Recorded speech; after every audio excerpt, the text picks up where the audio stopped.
Well, hello everybody, and welcome to another Thursday night get together. Thank you so much for coming. It's so nice to see so many wonderful faces out there. Hi. But yeah, Hi. just want to go ahead and have everybody introduce themselves, and we'll start with let your name, what you do, and all that kind of stuff. And let's start with you, Estefania. Oh, hello everyone. My name is Estefania Rodriguez. I am a game designer. I just also do graphic design and packaging design for that kind of stuff. Right today, I'm happy to be here. And then I'm also working on my first game called PopCats Fighter. All right. And Amanda? Hi, I'm Amanda Panda. Basically, I'm just a board game lover. I love to play board games. I'm currently streaming on Twitch under Panda Angel, which you can see down below. And I mod for Ruel down there. And I'm just having fun playing board games. Very good. Chris?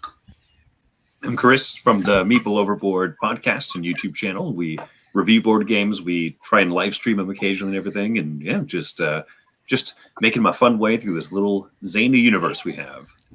Very good. And Jason? I am Jason. I am from the Shelf Stories YouTube channel. I'm also a video reviewer with the Dice Tower. I had a whole thing, but it's gone. It just bring it back later. Dwayne? Bring it back.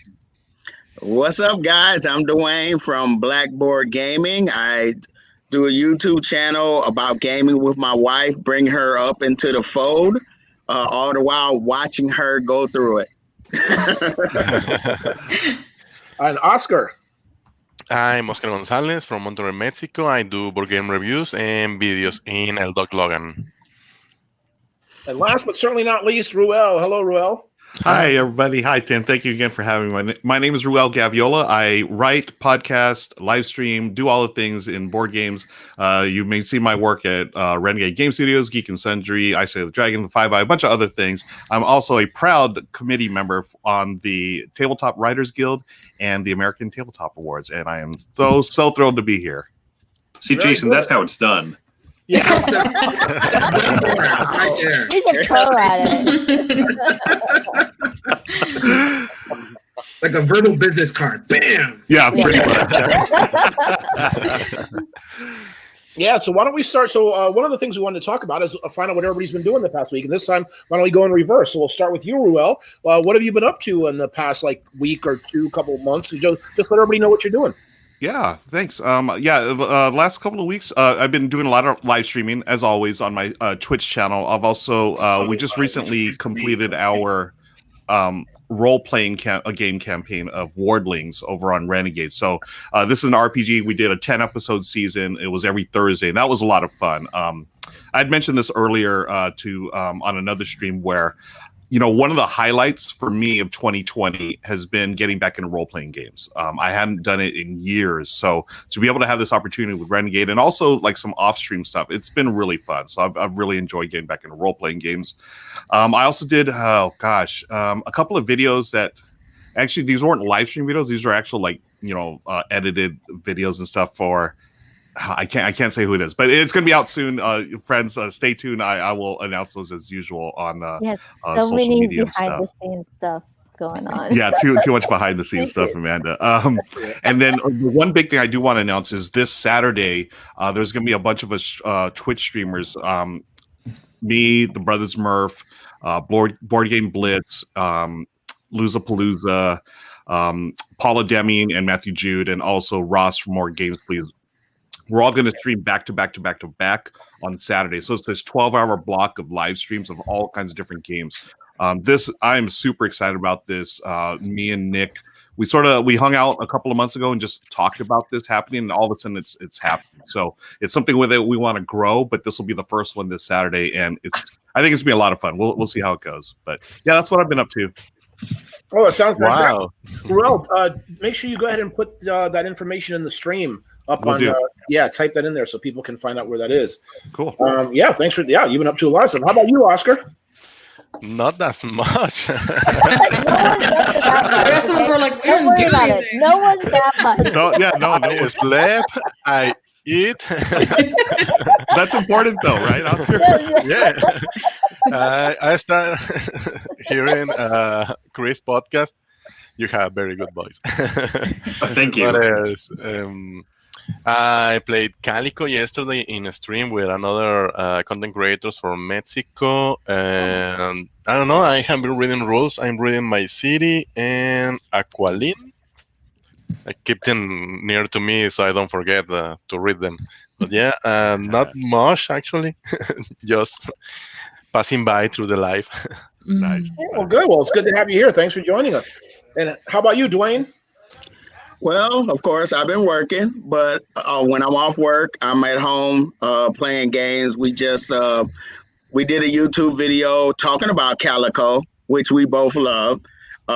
We also did a YouTube video talking about Project L, and I introduced that to my wife, and she really liked it. Whoa, what happened? Can you guys hear me? Yes. Oh, Yeah. Okay. Seemed like everything froze up. Other than that, just been playing with my board game group. We tried out, that's my heavier board game group. We played Anachrony, 4-player Anachrony, Nice. finally. And I actually won. Oh, congratulations. I love that game. And Yeah. also, we played Formosa Tea. Oh, Have you guys heard of that game? I've Yeah. heard of it. Yeah. No. Just from It you, is- and it looks beautiful. It is Yes. very beautiful. It is a Taiwanese game about making and harvesting and processing tea. So I look at it as a viticulture on a way heavier level. You know, Whoa. Really? Interesting. Really? Really, you Okay. think it's that much heavier? Oh, okay. I'm writing it Yeah, down right it now. is Formosa very tea. I heavy. love viticulture. All right. Yeah. You have it. I thought you unboxed it, Ruel. Oh, did Did you I? not? No. No. No, you didn't. Okay. I borrowed it from that. Sorry. No, don't tell me. That All was right. another tea. That was prosperity. That I was thinking Prosperity. of. That's right. Yes. all right. Yeah, yeah, Sounds good. All right. And Jason, how about you? What have you been up to? So on the Dice Tower, I just finished a 4-part series on Hostage Negotiator. That game had just culminated like the big career expansion where you could play 10 games. You're like a cop. You start from the beginning and you end up like chief of police or beating up criminals. It's a really cool story-based game. So that was, I actually like that. I like kind of staying with a product and like reviewing multiple times so it can like build on each other and people can kind of like put them all in and one after the other. And then on my channel, I kind of am leaning towards kind of video podcasts like this stuff. Like this is the stuff that I enjoy, just the conversations. And I finished the 1-player guild over on BGG. They run like the People's Choice Top 100 every single year. It's a big like list, like people vote for us. Like I think it's like 1,000 people are voting for it. Everything. So like here are the top 100 solo games, and we do a commentary. I've been doing that for 6 years running, which is I like doing things that follow up. Like I'm a big story person, and we just finished that, and I think I tripled my subscribers. Awesome. Nice. Congrats. Nice. So I'm close to Awesome. 500. Yeah. For a channel that's only a couple of months old, I'm really happy about that because of that, because of like just hustling. There you go. So and trying to build a brand and trying to be consistent with stuff. So that's what I've that's what I've been up to. Very good. James definitely watched it. Yeah. That was great. So there you go. And how about you, Chris? The last, basically, since the last time we did the chat 2 weeks ago, we did two things. Last week, we did a live stream / episode of our podcast with Amy and Maggie, who are usually here from Thinker Themer, and it was Wendy called the list of the top 5 pointless games, and it was games that don't use victory points. Oh, Nice. That's great. interesting. Yeah, so that was really fun, and that was kind of hard because the typical games that we play are a lot of, for at least Wendy and I, and apparently also Amy and Maggie, a lot of the games that we play are do all your stuff at the end of the game, count up who got the most points. Oh, I got the secret objective. Oh, did you get 7 points for having the most tea? Because apparently every game's about tea these days. And so Coffee so yesterday. Yeah. Oh, yeah. Coffee and zombies. So that was a fun list, something different to kind of focus on. And then the week before that, we did our Phil Walker Harding live stream marathon. We played all of the Phil Walker Harding games we own because we proclaimed him a Hall of Fame designer on our podcast. And we didn't actually know what that meant. We just really like his games. We're like, Hall of Fame. So we decided to play every one of his games that we own. And then Tim made fun of me for not having Emotep.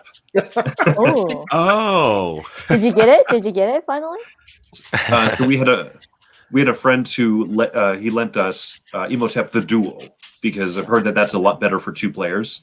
Yeah. And it's a lot better. We still didn't like it, but it's a lot better. Moving forward, at least. It's good. Okay. Keeping it honest. It's just Wendy and I's taste when we play like a head-to-head game. I don't want to like the type of 2-player game that we don't always love is when someone puts a piece out and the other person goes, "You put that there because you think that I'm going to go here, but really I should go here, unless you think that I think that." The Princess Bride. Yeah. So that game was a little bit in there, but yeah, it was super fun. We live streamed for 6 hours, and our voices were kind of tired by the end of it, but it was really fun. Yeah. Wow, very good. Hey, been real busy. And how about you, Amanda? I've mainly been streaming on my Twitch channel, playing different games. I started a new series once a month called Panda After Dark, which basically it's girl talk. It's a little bit naughty. It's a mature audience stream, but we find some easy game to sort of play while we're just chatting and making fun and making jokes and puns and stuff. And it's just it allows all these streamers that do PG-13 streams, mainly the Girls Game Shelf right now, but I'm hoping to get more people in to let down their hair, cuss a little, do all that stuff. So that's been fun. It's been a very good time. And then I've been getting other people to stream with me. On Friday, I usually stream with Ruel and Book of Nerds on Board in East LA on the Book of Nerds Twitch channel, and then I'm always in Ruel streams as his mod. But on Friday, after me and John Book of Nerds does our finish of Asking for Troubles, I get to stream with Paula Deming and Victor Ortiz from Renegade. And that's going to be so much fun. I'm super excited. We're both going to fangirl over her a little bit. So, stuff like that I'm excited to do, to have fun. And there's the little meta game happening in Ruel's streams as well, in which Victor and Monique from the Girls Game Shelf is vying for his love. So we're going to do something fun on Sunday. But yeah, so it's been a lot of playing board games online, analog versus digital, and streaming them as an excuse to play games. If I don't stream them, then I don't have an excuse to get people together and play games. So yeah, that's what I've been doing. It's been a lot of fun. And I played Calico today. I played Calico solo today online, and that was it's a beautiful game. I like the little puzzle aspect of it. Yeah, Calico's been getting a lot of heat, hasn't it? Getting a lot of All right, very good. Estefania. I haven't been half as busy as everyone here, but I did do a couple of things lately. I did was part of the 24-hour extra live stuff. I did not do 24 hours because I can't. I'll pass out. But I did definitely participate, and I did a couple of stuff with that. It's when I first played Among Us. So that was fun to experience in that 24-hour thing. I did a stream with Amanda and Book of Nerds with Jonathan that we played Karuga, right? That's what we played. And then, I've just been playtesting and really polishing my my 2 versus 2 mode in my game that I'm working on, PopCats Fighter. Because I'm pretty happy where I'm going with 1 versus 1, the main game. Yeah. It's been really nice getting other people to play the 2 versus 2 and see that it's going where I want to. So that's what I've mostly been doing, really. Oh, congratulations. That's very good. Thank you. I'm excited. Nice. All right, good. And I guess I'm last. The only thing, I mean, I put up a couple of videos. I've been kind of busy at the store trying to fill out paperwork for grants and loans and all that stuff there, trying to survive this pandemic thing. But I did do something with a friend of mine, Wayne. He wanted to do this agree to disagree where we kind of do a point counterpoint to a game. And it's funny, the first one we did was about Splendor. And I got the most comments out of any video I've ever done from that one thing. And most of them calling Wayne out, so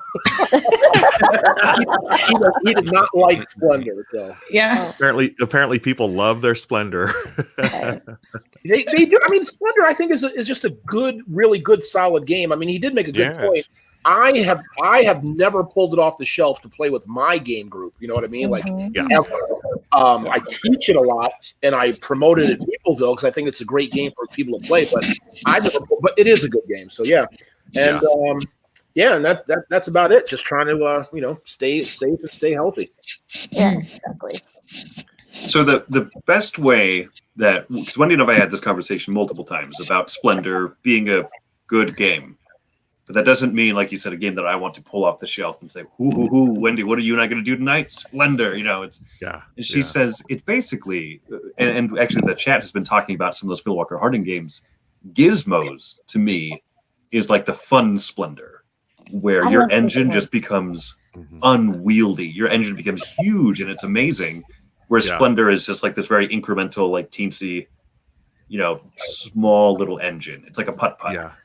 And so Wendy's analogy for it is that Gizmos is like a fun party outfit that you would wear out and say, like, I'm excited to pull this off of the rack and wear it. Whereas like Splendor is like a plain black dress that's neat and nice, and you'll look good in it, but no one's excited to like pull it off the shelf. Okay, I can do that. That's a good one. I love Gizmo, but if it's between Splendor and Gizmo, I'm always going to go Gizmo.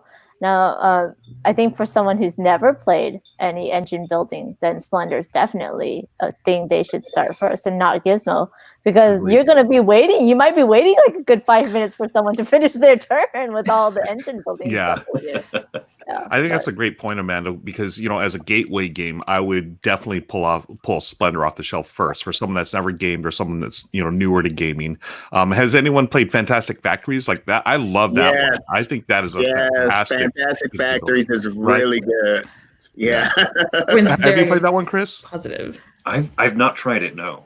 Okay, because I was wondering, in terms of wardrobe, where would it fall between a black dress and outrageous outfit? Does it have a fancy belt? Is there tools? Right. Is it Where are we matching? going? Yeah, that's a good. I think for some reason, Fantastic Factories doesn't click in my mind as easily as Gizmos.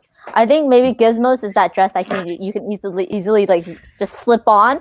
While Fantastic Factories, you have like buckles, and then you need someone to help you zip it up, or something like that. Just a little bit more help to wrap your mind around the engine building. Right. Gizmos is just smoother, easier to just go. But like Fantastic Factory is like, wait, hold on. What was I supposed to remember to do here and there and there? Yeah. So, but it's still a good game. Well, I'm never going to look at my closet the same way now. I'm like, well, what kind of game is this dress? What kind of game is this shirt? I don't fit in this one anymore, but this one's really nice. Yeah. So how many of us still own Splendor? I do. I own both. Yeah. Both. There are two. Jason, Splendor and Marvel Splendor, or Splendor Marvel. I didn't even know they had a Marvel. All right. Yes, I enjoy Splendor. I think Gizmos, I love Gizmos. I think Gizmos falls under Tim's and then, and like Tell to Walk In. Like when I'm teaching my wife, when she was doing she got her engine going and she did her move, I was like, okay, and then, oh yeah, this goes off. And then, oh, this goes off too. And then, So I think Splendor's much easier to teach everybody, but the Gizmos is like, Splendor 2.0. Yeah. And another thing about Splendor, what I love it at 2 players because my wife Michelle and we can knock out a game in like 15 minutes. So it's not like a heavy thinker or anything. It's just a pleasant experience. Have it on the table, throw those chips around, grab some cards, boom, you're done in 15 minutes. So I don't think I'll ever get rid of it. I enjoy it too much as a gateway style game. Yeah, his whole thing was it was too simple, and there was sort of nothing kind of to look forward to. Like he said, "Oh, okay, so the next time I play it, I'm going to try to get the red guy with the gem." There's no like interesting choices or nothing to look forward to. So he just does not like it at all. Too simple, huh? Well, what are you looking forward to? Playing the game or introducing it to people who don't know anything about these board games? Yeah, but that's the point, because that was my argument to him, is that I teach it to so many people, or have taught it to so many people, and for casual gamers, when they first learn Splendor, you can actually see like the click, and they're like, "Oh, I get it," and they want to play 3, 4, 5 times because that engine building is very satisfying, right? It really is. And for people who aren't familiar with it or who've never done engine building before, Splendor is like the perfect, for me, game for them to really just soak it up, and they just become consumed with it. Yes, right. And Tim, that is so important for me as when I teach the game, and I've taught Michelle and Lauren this.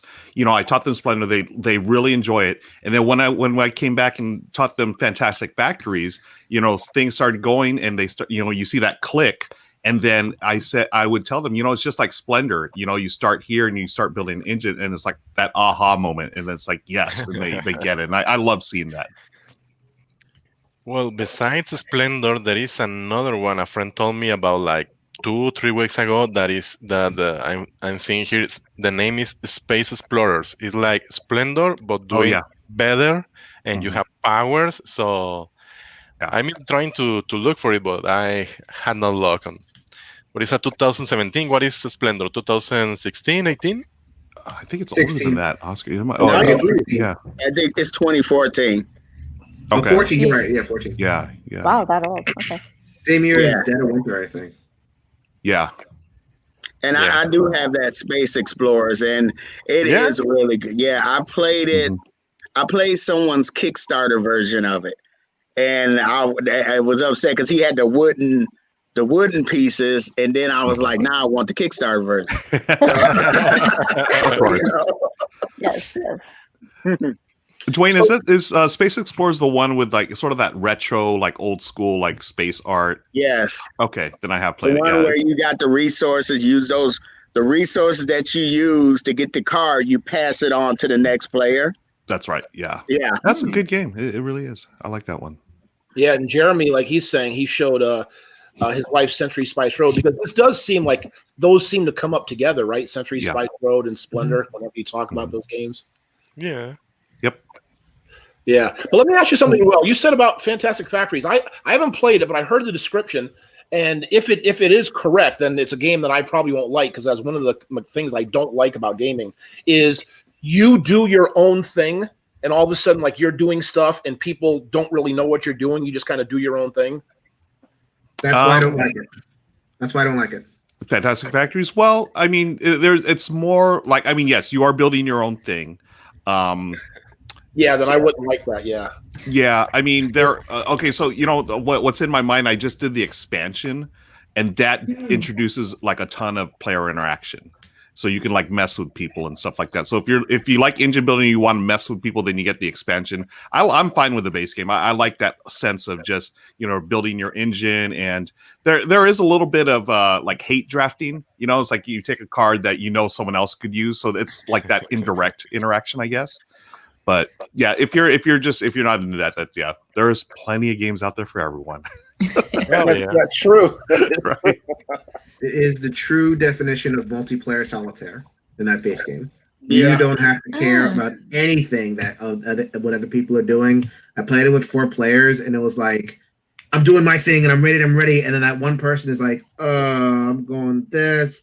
It's like, I'm getting a soda. Here we go. Oh, but like, I did my thing. It's like I can't like progress or anything like that. And it's like, I don't know. I was very frustrated with it. I'm disappointed because I like Alien Frontiers, like that game from a while ago. Yep. And I thought this would be like the stripped down card version of Alien Frontiers.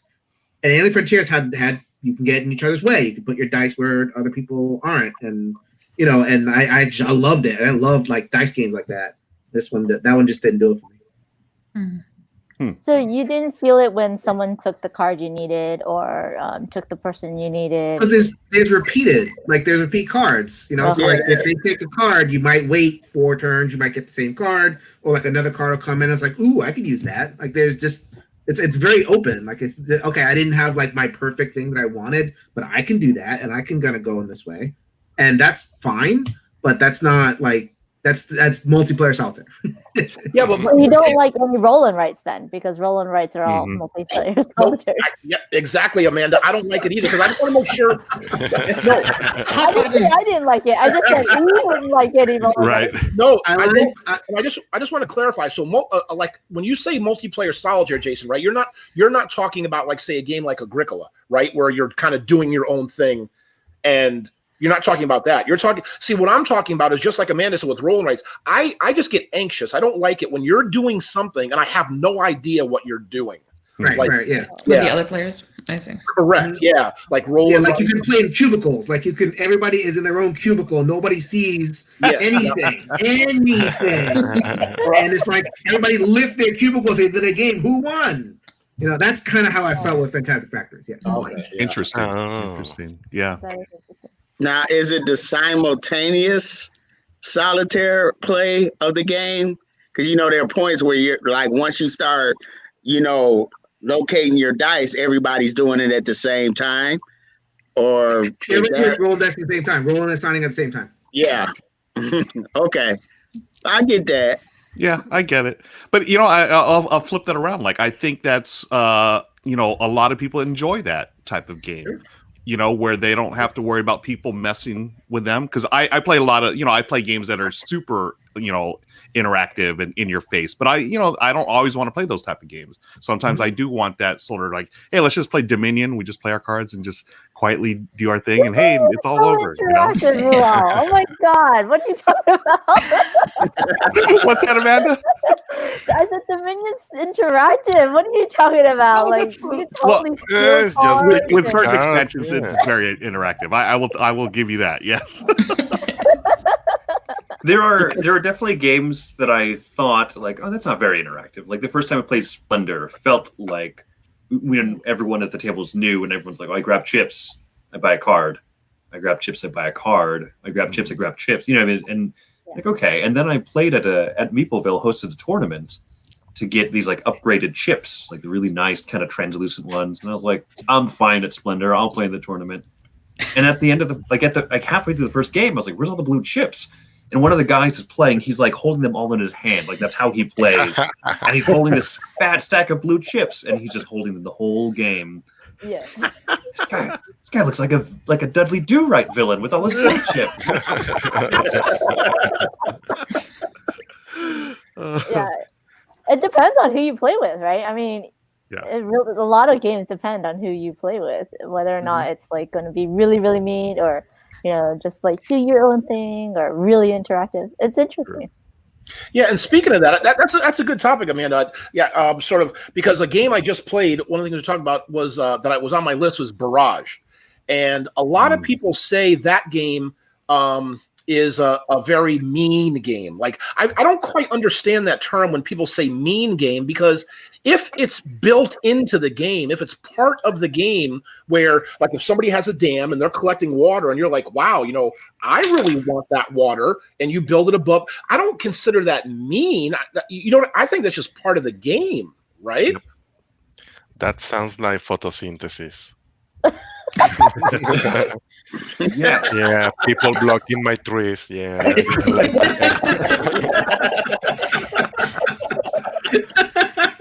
Growing in the wrong places. Yeah. Tim, was that the first time you played Barrage? Yes, we did. We played it twice, actually. We loved it so much. Yeah. Okay, good. I was wondering because I think I heard you mention it. I knew that game would be right up your alley. I figured that would be your jam. Like it's so good. I want to play it again, but haven't had a chance yet. Yeah. Yeah, I love it. It's fantastic. Really good. Yeah, I but have you're to right. say It's like it's not. Yeah, I wouldn't call it mean. It's just part of the design, right? I mean, just the way it Yeah. works. It's the mechanism, right? I don't think it's mean where like you can totally like just mess with people because no, you have to have like a plan and like you're trying to get that water, you know. So what would be mean then? Like, what do you guys think? Is if it's built into the game is not mean, or if it's like something that you kind of purposely do that maybe not necessarily the game is built around, if that's something mean, or you know, Grim I'm trying to- Forest is I was mean. gonna do that. I'm sorry. Go ahead. I think Grim, mean is Grim depending on Forest the is people. mean. sorry, Or Dwayne, Grim what was? Forest. Yeah. Oh, I okay. think mean is when there's a game mechanism makes it so that someone's choices don't matter. So like I have done this, and this, and I've built this, and this, and then this person plays this card that wipes out my last 3 turns, and I've done nothing. And like But that's- I've come to the point where I've done nothing. And it's like, okay, why did I play?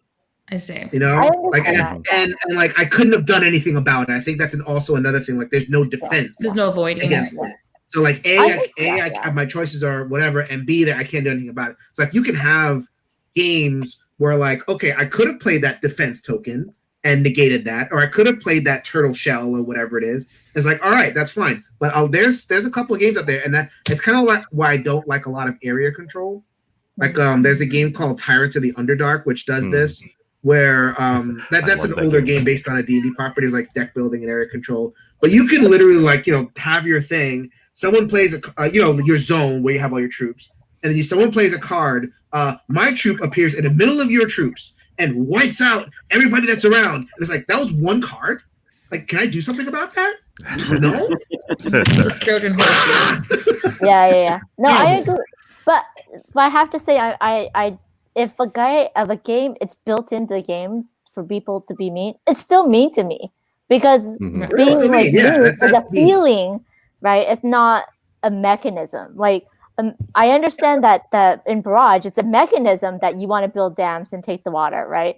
But for someone to do it, it's still mean, right? And then like True. people were saying that team making and stuff like wiping out people's hard work. I mean, there's a lot of games that are like they put you head to head for a reason, that to make it more exciting, but it's still mean to me. And like always, Scythe is the game that I kept on thinking about when Jason was talking, because I'm like, okay, I'm over here, gathering my resources so I can prepare to do something, and then both people come and wipe me out, and I'm like, I couldn't do anything. Why? Like I was just being nice, doing my own thing, and they're like, well, it was easier to steal from you. Yeah. The game, it's built in. The game wants me to steal from you. I'm like, then why do I want to build up resources? Then if I don't build up resources, I can't do anything. So it's like I feel that that a mean game would be more what people feel while playing the game, or versus is that a mechanically people should be conflicting with each other, or more quote unquote player interaction, right? Yeah, I think he said it. It's like I couldn't do anything about it.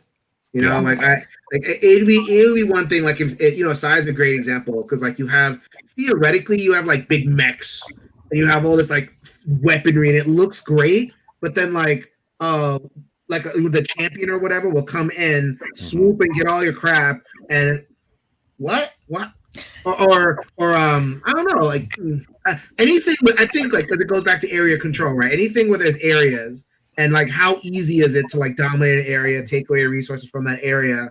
So I don't play those games. Oh, I Battleship. don't play those games. There's a couple of games that people were talking about. So Jeremy said Tammany Hall. Horrible. That game's horrible. I want to shoot that game in the face. So tell us how you really feel, though. And then Jose doesn't like Kemet. He says it's a big box of anger. Same. Big Yes. box of anger. Same. Yeah. But for example, like I guess one of the kind of quintessential games or whatever that comes up when people talk about mean and nasty is diplomacy, right?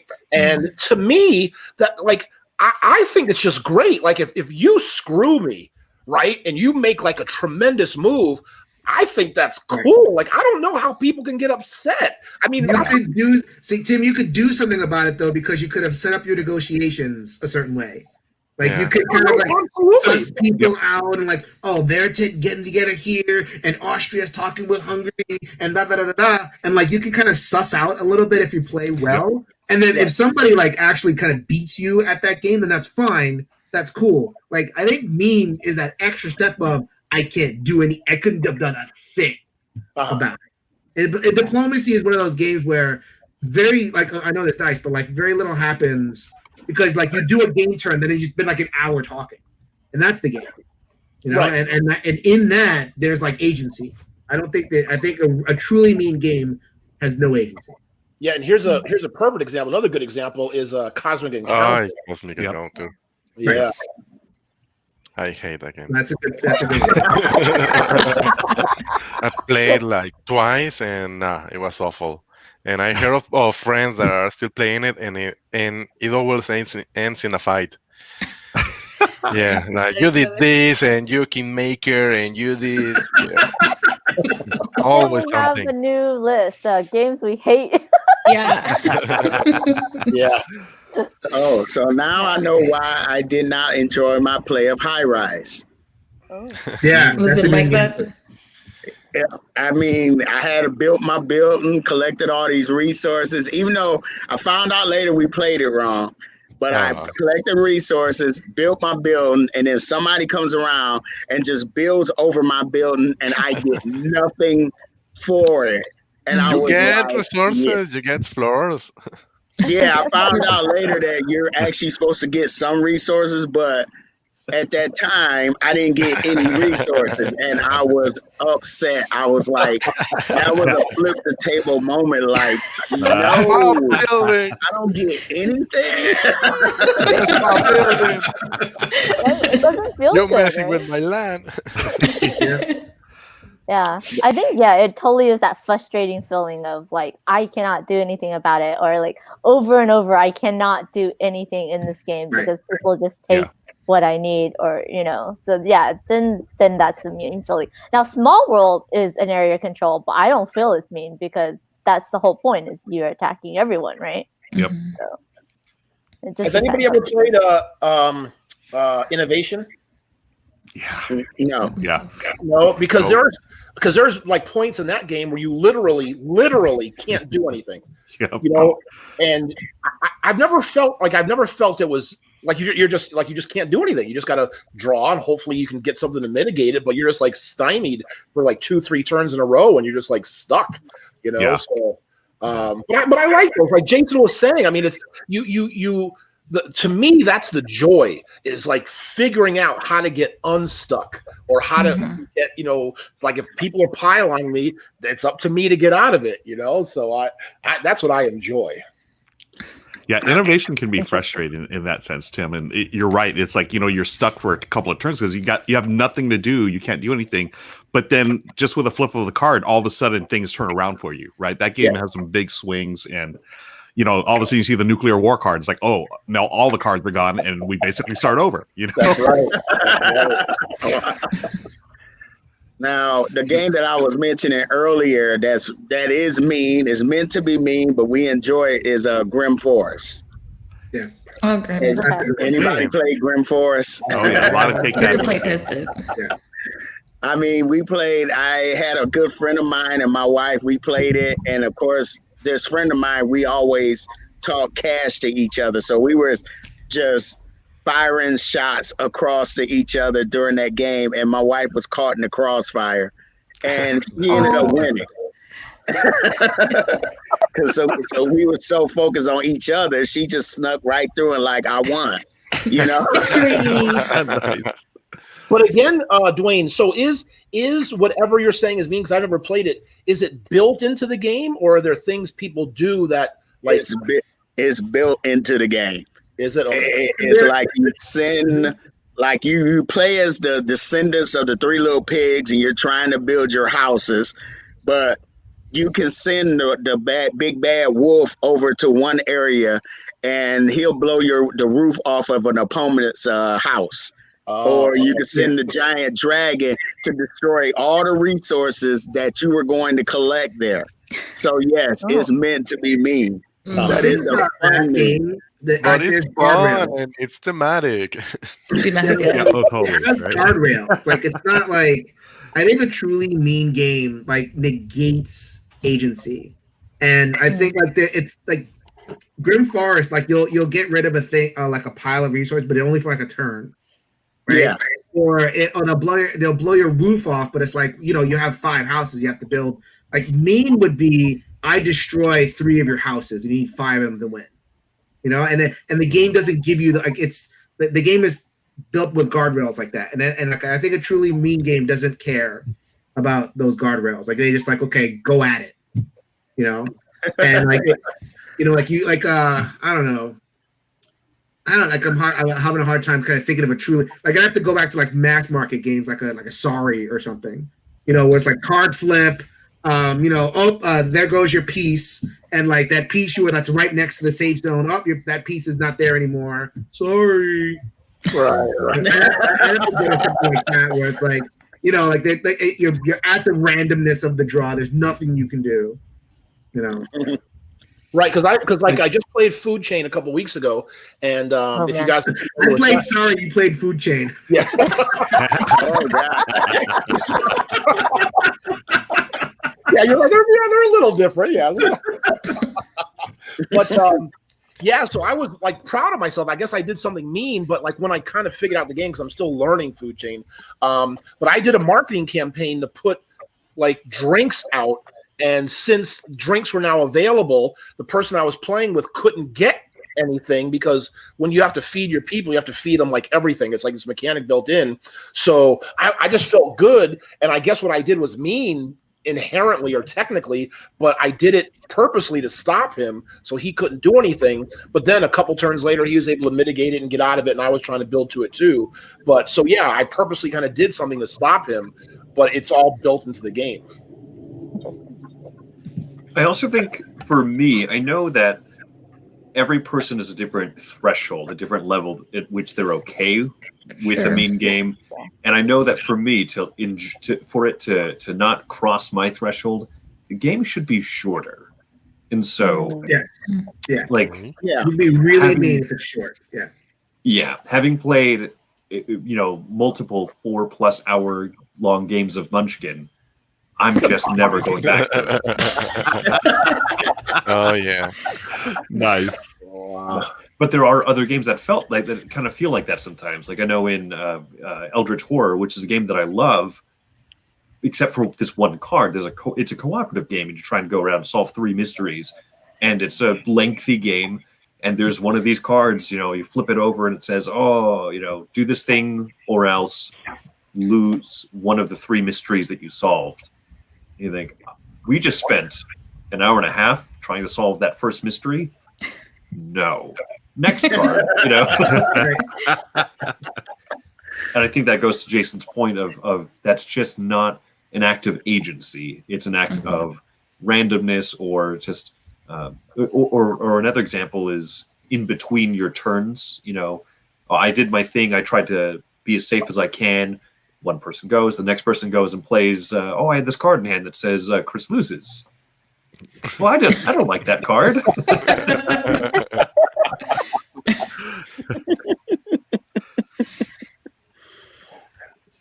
Well, go ahead. So, one of my favorite experiences I had recently, I've been playing the Root app a lot. We've been talking about this app for weeks, and it's just that good. I'm still playing it. A few friends and I played a real-time game of it. We had a little chat going, and we wanted to have a 4th player, so we just opened it up to whoever. So some person comes in and is playing this game with us, not realizing that the 3 of us on the other side of it all know each other, are in the same like voice chat, and there's just this one other guy. And this person thought that this was an incredibly mean game of Root, not because we all ganged up on him or anything, but because he kept yelling, he kept typing, on his phone to the chat, no, everyone stop the birds because they're getting away with it. If you don't stop the birds now, they're going to win. And he was just having I could just imagine this guy looking stressed and just steam coming out of his ears because people were not doing the obvious thing, but setting up for other little moves here and there, and he just had it. He rage quit the game. Oh, really? No. Oh, wow. And now he's seeing this, and he knows. Now he knows the truth. Now he knows that was me. Also, every prediction that he made, if we don't do this now, the mice are going to win, didn't come true. If you don't stop them now, the birds are going to win, didn't come true. So, yeah, I want to get back to Root. I definitely want to get back to Root. So one of the things I had asked people to do, I don't know if anybody did, if they'd like to go, but because the reason I thought about this, because I think it was last week, we were talking about games, that some of our favorite games, and Chris was talking about how when I taught him Agricola, he won, and he beat me, and he's like, oh, he felt good because he beat me at my favorite game. And yes. But I was thinking about that, and it's one of those kind of things where just because, I don't know how you guys feel, just because something may be your favorite game doesn't necessarily mean you're good at it, right? So that's why I wanted to ask people to make a list of maybe, 3 games, 1, 2, or 3, whatever you come up with, of games that you definitely know you're really good at, and you would, if you were a gambling person, bet whatever amount of money because you just know you're that good and you probably have a good chance of winning. So does anybody have like a list of 1, 2, or 3 they want to start with? Okay, we were talking about Splendor. Oh, really? Okay, never played Splendor with him. Got it. Dwayne's playing with like real poker chips, right? Yeah. Yeah, what you don't know, when you play with Dwayne, you have real gems on the line. Right. Serious business. I'm saying I'll raise you that sapphire, and no, there's no raising. I could think of 2, and the second one was Everdell. I pretty much understand Everdell all the way around. I'm like, I love this game. I've always who has played Everdell? Okay. I enjoy using the cemetery at the end of the game. No one knows the power of that card. But I love Everdell. So yeah, those would be my 2 games. All right, Dwayne, whenever we get together. I don't know. I've never played them, but I want to see how good you are. So I'm going to play with you at Everdell. Don't bet too much, though. I know. See, I'm going to bring, when I come to Vegas to visit my daughter, I will bring my upgraded. Oh, yeah, that's right. Okay. Nice. All right. That sounds fantastic. Yeah. Did anybody else have any games? None. No, I'm just kidding. All right, well, I'll go. I had a couple. Go. Okay. The one the only board game, and I'll tell you the other 2 that I had on there, and I just brought it up, is Innovation. But the good thing, like Ruel said, even though I think I'm really good at Innovation, I still, no matter how good I am or think I am, I can totally get 100% stymied, and I could lose really bad. But I still think that, that's, the luck of the draw, the cards, that they just may happen, but I still think I'm good at it. And the other 2 are just kind of like classic games, and that's Cribbage and Hearts. So, Oh, nice. yeah. I was like, we can go with this kind of stuff too. The only one I can think of is like poker and like certain alterations and like in Argentina, it's like chancho and stuff like that. It's like similar games that I definitely always play with money. Oh. Do you always win? But the whole thing is, do you always win? A lot. Not always. Nice. Not always. But I do enjoy it. But not like I live in Las Vegas, so I could easily go gamble. But I don't like that kind of stuff. I like people that I know and stuff like that, like that kind of comfort. Because I don't necessarily care about winning money from the casino because they don't care about me. So it's just playing with people who I like and having that kind of a little bit of competition every once in a while. I enjoy You that. like knowing whose money you're stealing. For sure, yeah. This is your coffee for tomorrow. Now it's mine. Bye, Mom. For me, it's viticulture. I was thinking about that. Yeah. Really? Okay. Wait, with Yeah, the and- expansion, right? Either way, I feel like I'm often, if not the winner in that game, I'm usually pretty close, and I know that people, Grant's in the chat, so he'll inevitably say there's too much luck of the draw. So either I'm just an incredibly lucky person, or for me, I think the fun of viticulture is you have an obvious strategy of make big wine and fulfill contracts, but I really love taking enough time to draw enough cards and kind of playing towards them. They lead me a little bit this way and say, oh, okay, I'll take advantage of this card that's worth 3 points, along with a few other things where I can gain little points here and there. And I always find it really satisfying. And I also happen to usually have a pretty high score by the end of the game. So that's mine. Hey, Chris, are you still working on the? I haven't talked to you in a while, but are you still working on the roll and write version of that game that you were playing around with? Yeah. So I made a roll and write little version of viticulture. In fact, I put it together on Tabletop Simulator. So okay. Oh, yeah. Awesome. So if ever you're interested, Yeah, definitely. that'd be fun. I was like, I'll let myself do that. I'll play one day. Yeah, I'm Yeah. adding myself to it. Nice. I actually thought of 2 games that I possibly it's King Domino and Potion Explosion. Like I love playing Potion Explosion on the app. Yeah. If I play against myself, like I have a dummy player that I'm also playing, I will lose against myself. Like I'm like, I think this is gonna win. No, I'm gonna lose against myself. But playing with other people, I love the puzzly aspect of like Potion Explosion or King Domino. So I'm pretty good at those 2. Now my favorite game, Takanoko, I get beat. Like I got beat again. On my birthday, I got beat like 3 times. I'm like, what the hell's happening? Yeah, I was but it's just still- gonna attest to the fact that yes, Amanda really is good at Potion Explosion and Kingdom. She's crushed me a couple of times, and I still have scars from those defeats. Amanda, I mean, it wasn't even close. I'm like, I could have she could have given me like 4 extra turns, and I still wouldn't have won. That's how bad it was. So yes, I let Amanda you know really is that good. too. I'm sure, Amanda, if I play with you, like I'm sure you beat me because I played with you other things and you always win. But still, it'd be fun to see for how far. just wait until I play with other people. I have people that I always play with that I always lose to too. So Yeah. Mhm. Yeah, but here's a point I'd like to bring up that Grant wrote about. I'll put this up here. He said, I don't think I have any games I would consider myself good at. I don't like playing games to the point of mastery. I feel that takes joy out of the game. Now, I agree with that 100%. And like, there are people I've played against Innovation who do know like every card. And with Terraforming Mars, I know there are people like Corey. Yeah. He's one of my part-time. He knows every card in the deck. Like, and if you play with him, you're going to get crushed because he knows everything. So, yes, I do agree with Grant that I don't ever want to get to that point. And like with Innovation, I'm familiar with cards because I've played a lot, but I don't know every card in what era, what's coming out, and what to expect. I haven't got, and I never want to because I think he's right. To me, that takes the joy out of it.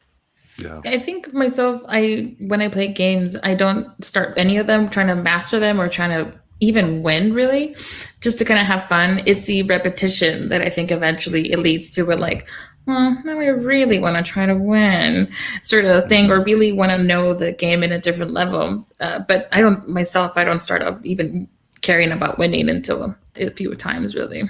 Agreed. True. Yeah. It's all about the experience for me. It's like it's got to be a good time. I was thinking like my favorite game, Twilight Imperium. I'm terrible at. I've played it over a dozen times. I think I've won 3 times. So but every single time I love that game. But I know I'm not good at it. The game I did the type of games actually that I feel like I would gamble with are word games. Just again, my background as a writer, I've always been I've done well at word games, so stuff like Paperback or Wordsy or even Scrabble, even though I don't know all the 2-letter words, but those type of games, I feel like I can hold my own, and I wouldn't mind wagering a couple of bucks, here and there. I'm not gonna play with you. Just thumbs down. I'm with Jason. I'm not gonna play a word game. Oh no! Scrabble. I'm Last not playing week, Scrabble. That game, I hate that game so much. I Really? love Scrabble. I love Are you- Scrabble. And last week I saw that Board Game Arena has Leather Tycoon. So I left and got with my friends, and I said, okay, Leather Tycoon is like Scrabble, but you have cards and you have powers and you can do this. Yep. And okay, so we have 3 Mexicans, 1 from Argentina, so we are 4, and we are playing. Okay, first, what words count? Okay, no name, no this, no that. Okay, Right. it has to be on the dictionary. Okay, they didn't say what dictionary, so okay. So one rage quit, other people are mad because that happens with when you're playing with words. Yeah, I've done that too, where I'm playing word games. I find it when I play with people who don't speak Spanish, and I'm like, man, that word could really work in Spanish. Could I be a lot of points? I'm like, can I play this? And they're like, no. And I'm like, okay. No, also, Leather Tycoon is specifically made for English because it doesn't have the ñ, and it has the W, and the W is not as used in Spanish. Only words that are Wi-Fi or things that come from English. Yeah. So they say you can use a word in English, you have to use a word in Spanish. It was a mess. Everybody ended. Oh man. That reminds me of Just One. Just One, we have to say no. It has to be English. No Tagalog. No. Yeah. Do you play Bananagrams, Ruel? Yeah, I've played Banagrams. I haven't played as much. That's mainly something I'd play with like my nieces and nephew, but I haven't played. I've played more Scrabble and more like Paperback and Wordsy than Bananagrams. But yeah, anytime. I mean, I love crossword puzzles. I do crossword puzzles. Just anything word related, I enjoy. Yeah, my wife loves crossword puzzles. She can fly right through them. Oh, nice. Yeah, I can't fly through them, but I definitely enjoy them. Yeah, she fills her head with so much knowledge. I think she's a very intelligent woman. I'm the puzzler guy. So when we're playing a game that involves puzzles, it's fun watching her like figure the puzzle out. Yeah. That's cool. Nice. But she always stumps me with a word, like comes out of the blue with this word. And I'm like, what does that mean?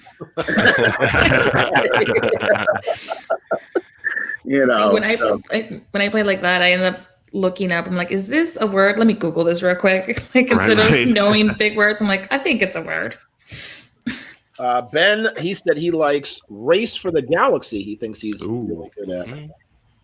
The Race for the Galaxy, I'm pretty good at it. Like I'm to the point where I don't get stomped by the best players. But if you are like beginner, you will get thrashed. Like you have to cross a threshold in that game because it's the difference between like 15 points and 50, which is there's no like I'm decent at this game. Either you're really good at it or you suck. Oh, okay. Well, that's like Food Chain Magnet, right? Food Chain Magnet. If you're a beginner playing with people who know the game, then you're gonna just get stomped as well. Yeah. Oh wow. I'm scared to play Food Chain Magnet. It is. And it's again, like I said, I've only played it twice now, or was it 3 times? But I know it's one of those kind of games that I'll love and I'll enjoy. But yeah, I'll probably get beat an awful lot. And I was really proud. He only beat me. He only doubled my score. The last, I was proud of that. I was like, because I've heard horror stories of Food Chain. So I think you said last time that you get a big gap between points in Food Chain in Food Chain, right? Yes, and I could definitely see that because like Tom Vassell, he made a video just like this past December, and Food Chain's been out like how many years of his overview of Food Chain, and he was saying how he got beat by like 700 points or something. Wow. Yeah. Mhm. So, yeah, the possibility is there to really get annihilated. Was Tom really bad, or was the other person really good? Does that make sense? Was it Jason or? I don't remember, but again, I just couldn't understand the fact why somebody would do that to him. You know, he probably has because he's Tom Vassell against him, right? Because people are like, "Oh, I beat Tom Vassell." Oh, you know, Sure. I don't know, but still, why would you ever crush somebody when you're teaching them a game? Yeah, I just don't understand why you would do that. You know, I that agree. Yeah. At some point, I'm like, just call the game. 300, 200 points. That's Yeah. a pretty huge Yeah. lead. Yeah. yeah, exactly. And you should have been Yeah. helping people along the way, right? So nobody gets that far behind. Agreed. Right. You know? I wonder how many people it was the game. Excuse me. I'm sorry, Estefania, what'd you say? No, I wonder how many people were playing the game. Oh yeah, I don't know. Yeah, my first game of Food Chain, we were playing a 4-player game, and there were, 2 people in pretty serious contention, a third person pretty close by, and one person who never sold a single burger or drink the entire game. And I just felt so bad for him. And so, that I could see that was probably one of those like 300, 400, 500, 600 point differences. So, Wow. That's a kitty. There's a Tim's kitty. got his hat. Yeah, sorry, I got the world's loudest cat here, so yeah. Nice. So cute. So big. Yeah. What's its name? Mittens. Mittens. Got these huge paws. So yeah. Wow. Oh. That's So, cute. we were just talking about Calico, so There you go, yeah. right on time. She knew. All right, so real quick, I just want to so we got to I know Amanda has to go, and Oscar, do you as well? No, not today. Oh, you're Yeah. good, Amanda? I have to go. I'm good now that Ruel's here. Oh, okay, Jason. Yeah, All right, well, normally I Jason- stream at 7s, but yeah, no, we're good today. We're good. Okay, so Jason has to leave us. So if you would, Jason, please go ahead and let everybody know where they can see and get everything, Jason, on the internet, okay? So my main channel is Shelf Stories. I love talking to people, so I will definitely be, in touch with people, reaching out and having weekly conversations about whatever. That's the main thing, Shelf Stories, and also the Dice Tower. I do the games, but I also do like mental health therapy. I do a subset called Shelf Help. I'm proudest of that. I like to give gamers some tips and tricks about how to be happier, healthier people. So, and then there's games kind of around that too. So that's me. Oh, well, thank you, Jason. All Well, right, take care, guys. thanks for joining us. Have a great week. Hey, Jason. Bye. Then there were 7. Yes. I was thinking about Calico. Did you know that the name of the game is not because of the race of the cats? It's because Calico is the quilt, the name of the type of quilt. Oh, really? Yeah. I did not Yeah. know I that. didn't know that. Interesting. Yeah, I talked with Vladimir from Alderac, and yesterday we had a stream. As I told you, we were playing Calico. I didn't beat them so bad. It was 70-50. So, and it's a solitary. So it's not beating them. It's a solitary game. So Yeah. it's a multiplayer solitary. So, and he was watching the stream. The Geek Night Games was doing the stream. They invited me.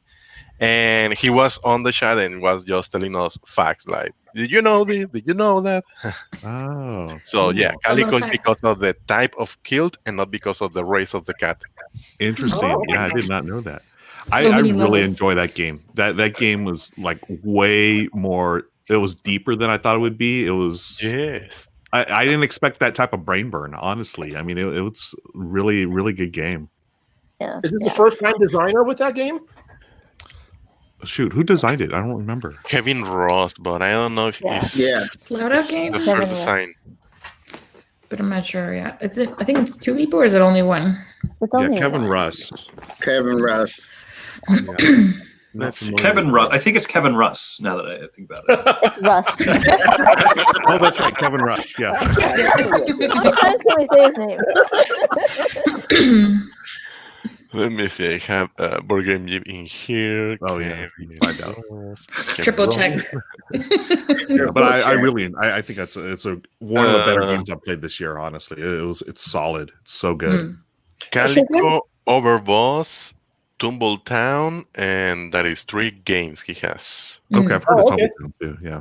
So let me ask you something, Ruel. You might know the answer to this question then. So if Calico's been getting a lot of heat and everybody says it's really, really good and stuff, then when does the time frame for any of these awards begin? Like say for Essen and stuff like that. So would it be eligible for next year, or you know what I mean? Like what are the time frames? Yeah.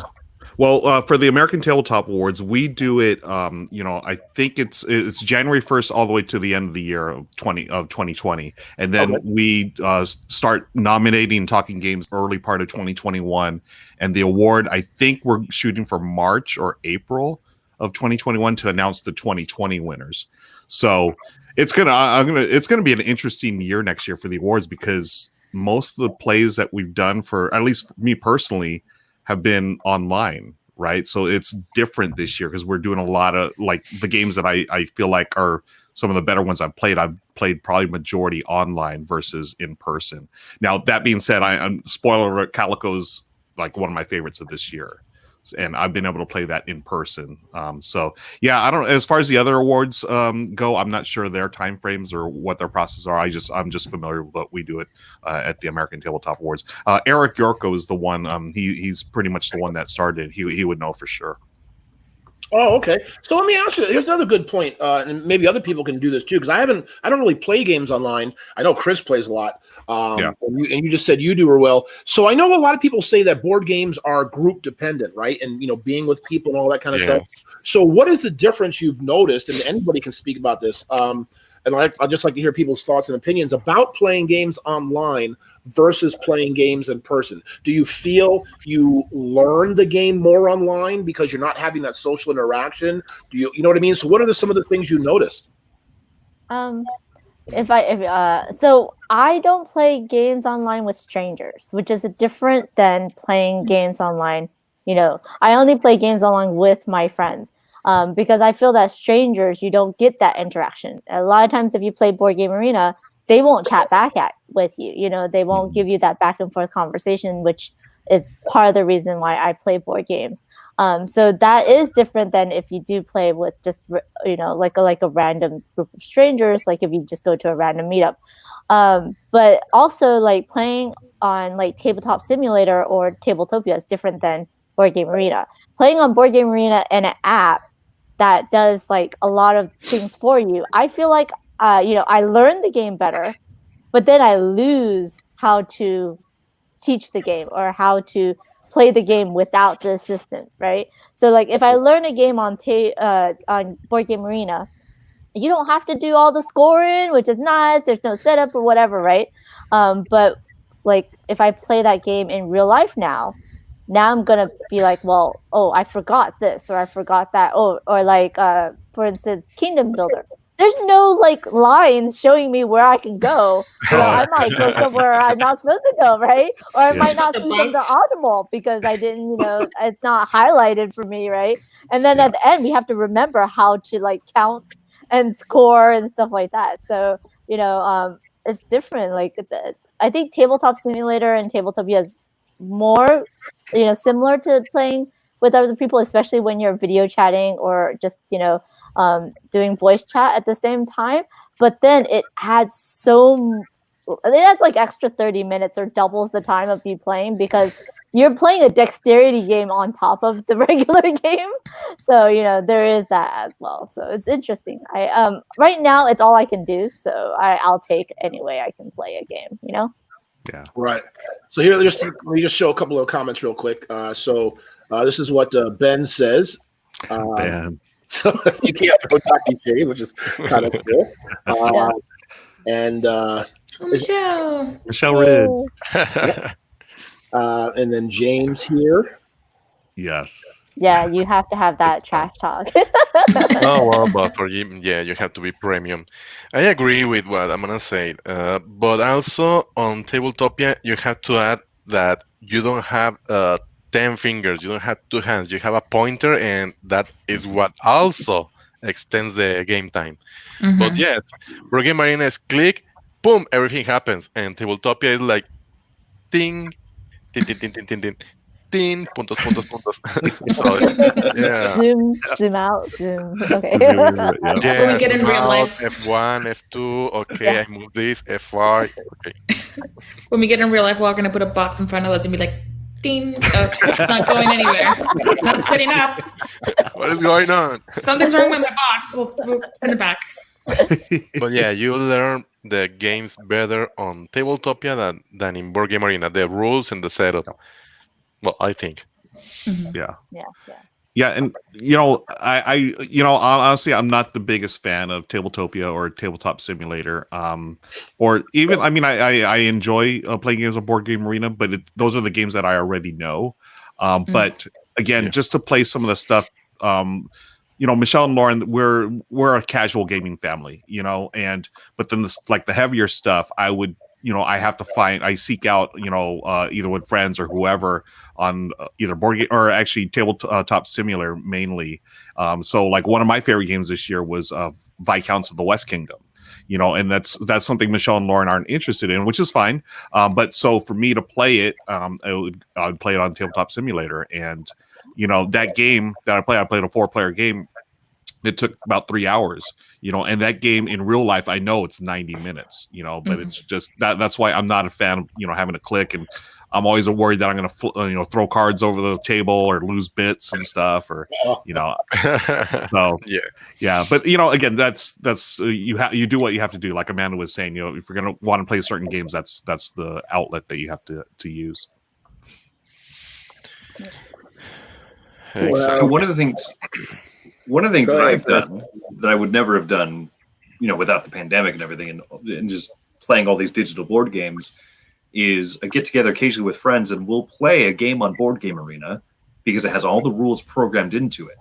So we'll log in and we'll say, perfect, we're playing Thurn and Taxis today, and none of us know the rules.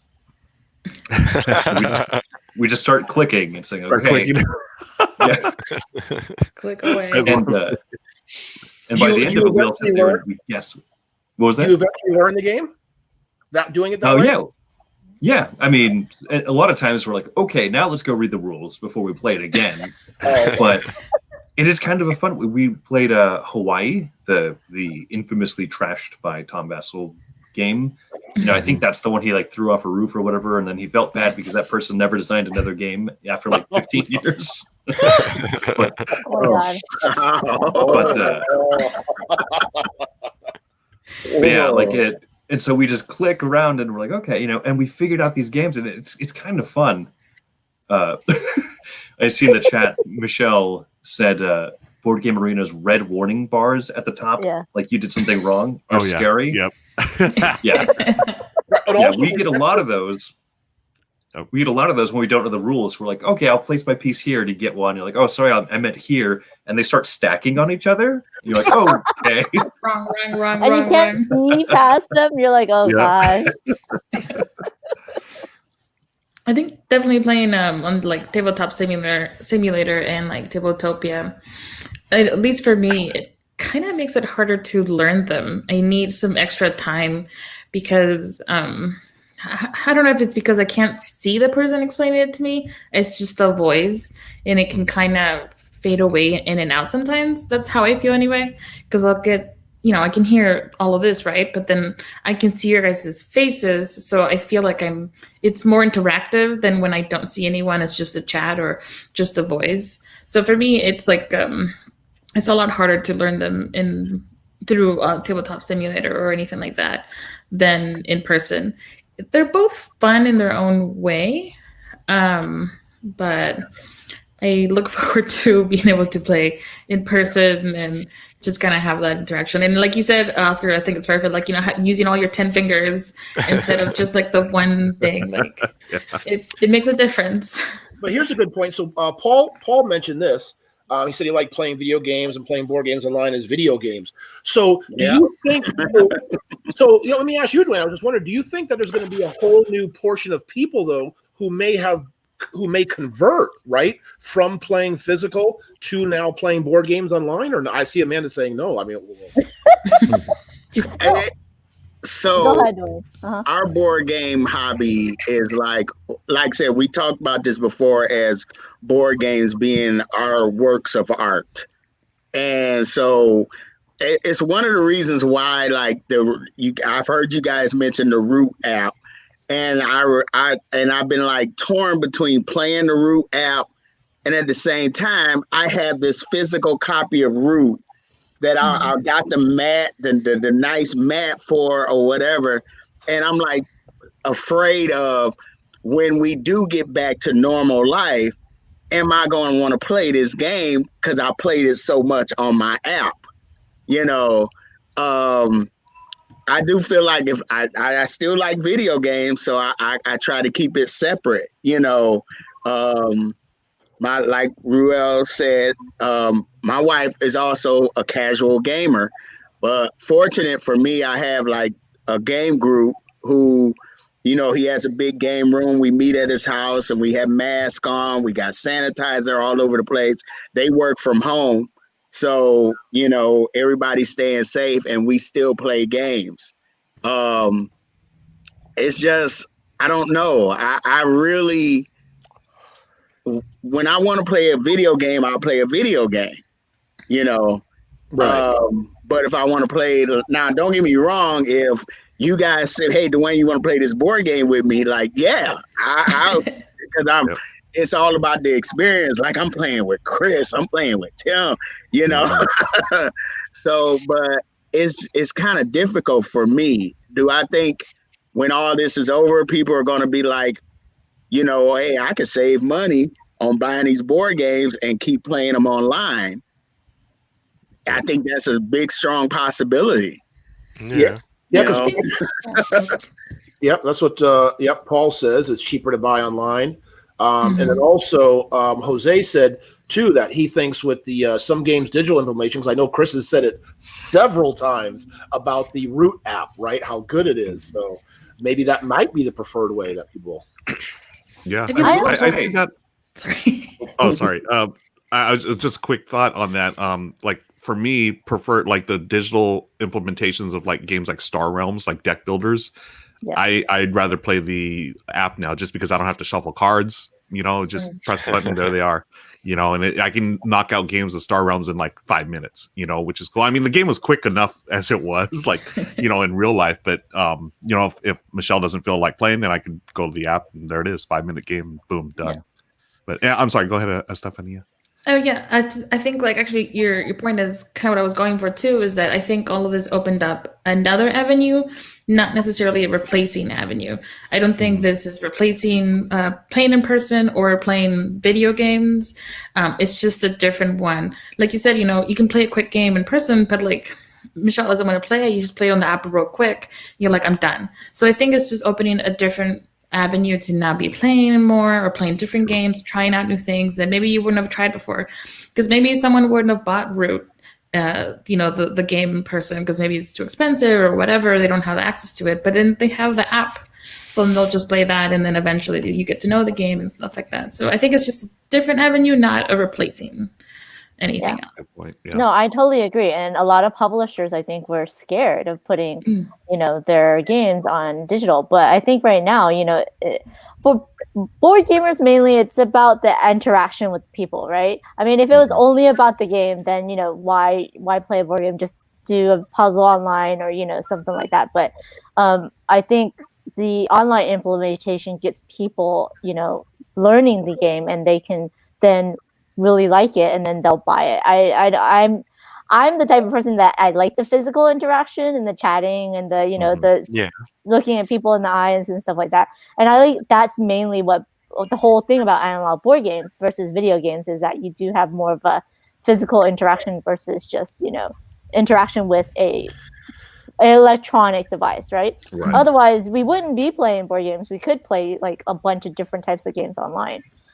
So I don't think it's going to replace it, but I think it'll definitely start supplementing it. And I think maybe more people will be more accepting of like electronics in their board games, you know, like using the phone or using other things in their board games. And then plus, a lot of our work is done online, and you don't want to do a lot of work during the week on a computer and then, play something on the computer. Yeah. You want to, close everything down and do something in the physical world, So I don't think it's ever going to completely replace it. Yeah, and that's exactly what Ben said.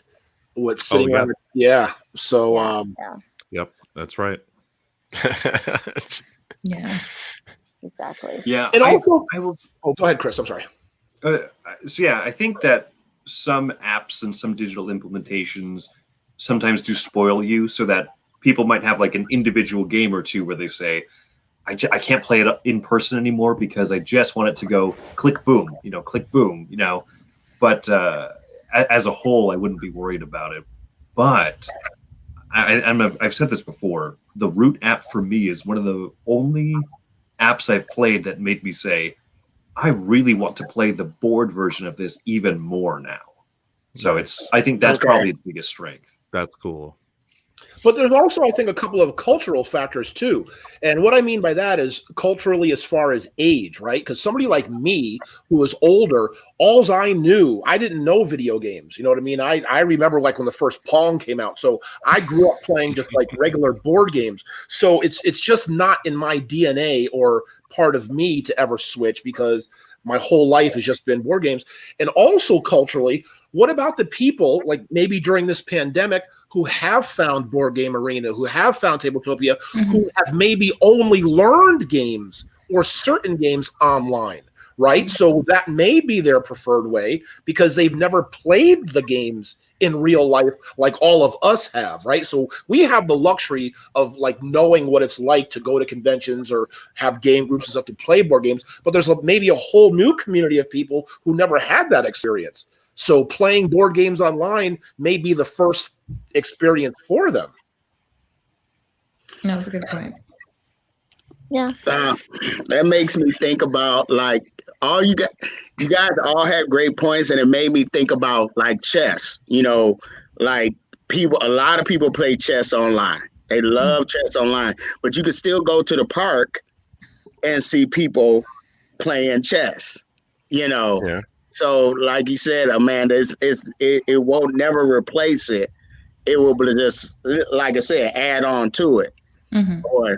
But like I said, I play video games, and sometimes now I'm going to try the Root app. I really want to play that game. I mean, don't get me wrong. I want to play Root. I was looking at it today, and I'm like, I want to play this game, So, but it's just so many games that everybody's playing. So I'm gonna check out the Root app, and then on our next show, I'll let you know what I think. All right, Write that down. Yeah. Chris, you should get a commission for selling Root. I should at this point. I've heard so many people say it's such a great app. Yeah. So. Does it help you learn the game and the different factions? Because I own the physical game, but I find it hard to learn the different factions. Yes, that is absolutely one of the biggest strengths of it. Is there's like a general tutorial, and then it'll take you through the four. Like you can choose which factions you want to learn. And so I had only ever played the cats and the woodland, the green, like the mice and stuff. Oh, So I never played the birds before. I'd never played the vagabond, and I was very worried about that when I was about to jump into like an asynchronous game of it, with my friends. And so I got randomly assigned the vagabond, and so I said, okay, in between turns, I'm going to hop into this like tutorial and click around, and it's really neat. It's such a great way to learn the game. And so I encourage it even for people who've played it once or twice and said, maybe I like this game. Maybe I'll like it more once I play it more, because Root is absolutely one of those games. You'll like it more the more you play it. So if the app's an easy way to get five more plays of it, then you'll come out of it a better Root player, I think. Okay. Yeah, there you are. Yep. Sorry. Yeah, and then you got Paul, who says he likes the idea of Root, but he doesn't really like Root. Interesting. I've heard that before. I've heard other people say that. For whatever reason, it's just, again, the whole like asymmetrical factions thing. But I know certain players really didn't dig on Root for whatever. I enjoy Root. I think it's a fun game. I wonder what they mean by like the idea of Root. Like, was the expectation wrong, or just the mechanic at its core they just don't like it? Well, it could be because it was sort of based off of kind of Vast, right? I mean, essentially, when you have like the 5 different asymmetric roles, and in Vast, there's actually the cave is actually a character, right? Yeah. So I think he might mean that. I don't know. He can probably answer for himself, but yeah. So I mean, because that is interesting, right? To have those asymmetric things, but it's also a hard learning curve because you have to play the game a couple times so you can really know what everybody's doing. Right, Wow, right, and I exactly. think that's the biggest hurdle for a lot of people is the fact that whoever's teaching it really needs to know it well enough to because you're teaching 4 different games, right? For the 4 different factions, you're teaching the birds do this, they're programming, right, and then the cats are play differently. So I know, like when I play it, the few times I've played it, it's always it's a longer process because of that. But I enjoy it. I think it's a great game. It is a great game. Yeah. And then you won't be able to hold the little cat meeples if you play it on the Right. app. But the app, you'll see them fight and you'll see them like Yeah. scurry around. Oh, really? That's right. Yeah, Really beautiful. It's really yeah, beautiful. it's app, gorgeous. Yeah. Yeah, So last week I was supposed to play Root for the second time, but cool. we got together a real table, and we had the options. So we decided to play first brass, the old brass, the Oh. ugly brass. Yeah. Yeah. And then, since we took so much time, we didn't get to play Road. We played King Domino, and that was it. Nice. Mhm. Oscar, how was the original Brass? I've only played Brass Birmingham. How did you enjoy Brass? Ugly. Well, it's ugly, but I mean, you are building, and it's like the 3rd time I played. I played like twice, maybe 3-4 years ago. I don't remember, but it's cool. You're building, and then out of the sudden, all this goes away, and I was like, "What? Why?" But this time, I knew it will happen, so I knew, okay, I want to build these routes. I want to build this, so I had to connect this, and a friend says. A friend has bought the new versions, Lancashire and Birmingham, and he says not Birmingham. He likes that the most because of the traits. Yeah. Yeah. Yeah, I love Birmingham. I think it's such a great game. That one I thoroughly enjoy. And that one always hurts my brain afterwards. It's a nice little brain burner. Really? And it's definitely different because Chris taught me that.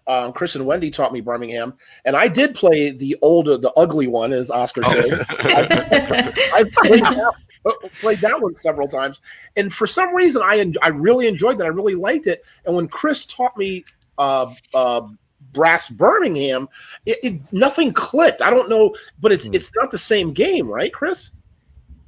I mean, the industries are a little different. There's so much of the core of it is the same. It's hand management, right? Every action that you play costs a card, but only one of the actions, if you build an industry, requires a specific card. So much of the game is like, don't play the wrong card when I'm taking a loan, because I'll need this one later. Don't accidentally play that one. Yeah. And so much of it is the same, but I think the interactions between the industries are different enough. Because I would say in the original, in Lancashire, or the ugly one, as we are affectionately calling it here, so much of it is when can you sell your cotton mills, right? Do you have an opponent, or do you have one of your own like ports that you can sell to, or do you push your luck at the market? Whereas with Birmingham, the market part of it is what's different, and at least for taste, I prefer that version. Because also the beer is new too, right? Yeah. Yes. Yeah, Birmingham's a lot of it's about timing, right? Just that you want to get the timing right. And so, Chris, you played all 3 versions then? Do you have a preference? Because I've never played the other 2. I've I've only played Brass Birmingham. I've not played Lancashire or Brass Ugly. I've not played the new Lancashire, but it is just that one is just an update on the graphically. So It is all of the same rule set as the original, except for maybe one teensy optional rule. But got it. No, I mean, having played the original many times, I know where my tastes lean towards, and I like Birmingham's a little bit more. Ruel, ask me, what is the secret to comedy? Hey, Chris, what is the secret to comedy? Timing. Nice. I've played both, and I have to say, if you've played one, you'll pick up the other one a lot faster. Okay. Yeah. See, you say it was brain burner, but for me, it was more brain burner Calico than Brass. The part that was brain burner for me on Brass is the coins. I always mixed which one was 5 and which one was 1, and that was. But that is the only thing. Everything else was smooth. I know I had to pay this, and I had to build this, and I need to put. Everything was all right. Just the coins.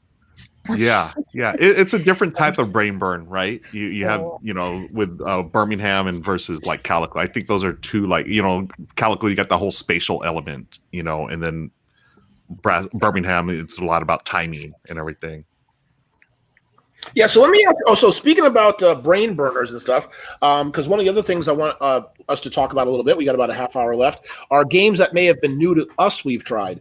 Now, I tried another one this past weekend because we had like a little mini convention with two of my friends. We just gamed Friday, Saturday, and Sunday all day. That's cool. And I just want to know if it's me or if it's the game. But we played PAX Premier, and I don't know if that's real fiddly in essence, or was it just me? Because I had a tough time with that game. Does anybody else know about that? I've never played it, but I've heard the exact same thing from a couple of my gaming buddies. They found it way too fiddly, but I've heard a lot of good things about it. But just my local game buddy said it was super fiddly. Yeah, because it's a game I really want to get into. For Ben, it was second edition, a brand new one, and I really want to. I want to spend the effort to get to know it. But I just was like, I just didn't. And I went home, watched a couple videos, all this kind of stuff. And it sort of started to make a little bit more sense, but still, I'm still trying to wrap my head around it. So the question, like, what games, like, that we found out to be brain burners or something like that? Is that what your question was, Tim? Oh, kind of, yeah. Just like, yeah. How about you, Dwayne? Well, Formosa T for me. Nice. I mean, it was like, so in Formosa T, you have 4 workers, and like 2 are farmers and 2 of them are masters. And the farmers, they can sell the tea, they can go harvest the tea, and they can sell the tea to the global market or the local market. And the masters can do all that, and as they can process the tea. Thing is, when you send a worker, so you got the places that you farm the tea in a row, and then you have a certain processing row. And if your master is on that row, if you send a farmer to go harvest that tea, whoever master is on that row moves forward. So you're ended up helping other people process their tea. So now you're trying to time it to find out, like, if I go here, there's, for every farmer that's in that row, the masters move a point ahead and get to do all those actions. I hope I'm making sense, And so it's a lot of like, okay, if I go harvest a tea, that means Chris's master is going to move all the way to where he fully processes his tea and he gets to go sell it. So you always have to keep that in account. So that I lost horribly at that game, but I love the playthrough, and I'm like, I really want to learn this game. So that was my brain burner of the week.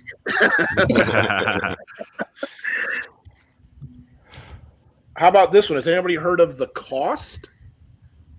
That Paul is Versus mining now. I haven't heard. Yeah, that that's- Well, that's interesting. Can die. That's Wow. Health and safety regulations. Yeah, it's I mean it seems really interesting, that idea of your actions in the game aren't just I put a worker here, I get my resources or whatever, but like there is a kind of a larger picture to it, you know, and it makes sense that it's probably trying to say something about the ethics of industry and everything. And interestingly, the when I played Brass Ugly, as you know, as Anka mentioned, I mean, when I played Brass Ugly, I looked at the cards and, you know, it just looked like, to me at least, the original art looked like the Beatles' Yellow Submarine mixed with just like dirty, you know, and I didn't get it. But playing the new versions of Brass, I realized, you know, looking at that cover and seeing this like wealthy industrialist looking at his little brass knickknack, and behind it on the cover is just all this pollution and nastiness. I realized, oh, that game is actually saying something about the Industrial Revolution.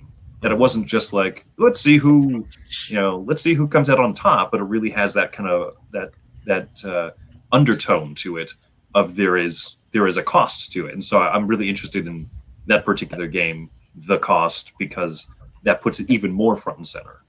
mm-hmm. Oh, okay, yeah, because you know, and again, Paul is one of those kind of people. Like he gets how to, you know, sometimes like I own a store, right? I own a board game store, and there's people like Paul, and there's also Carlo. There's these people who get these games, and I like never even heard of them. I don't even know how to get them, but they find these ways to get these games. I'm so jealous when they do that. You know, So many games. I know there are, but. Yeah. It's like all these hot games. All of a sudden, somebody will walk in the door with something. I'm like, I haven't even been able to order that yet. How did you get that? Yeah, I mentioned that in the last video we did about Project L, and like I said in the video, I told my wife, like, usually you learn about games by going through your board game store or watching YouTube content creators or listening to podcasters. And I told her I didn't find out about this game by any of those means. She was like, well, how did you find out? And I told her I have a guy, you know. Board game Which guy. is literally Love like I think we all have a guy that's like, hey, check this game out. Like, I've never heard of this game, you know. And that's pretty much how we found out about the game. We love it. Yeah, I was going to ask you, Dwayne, how did you get it so quick? Because I kickstarted that. It's not even out yet, is it?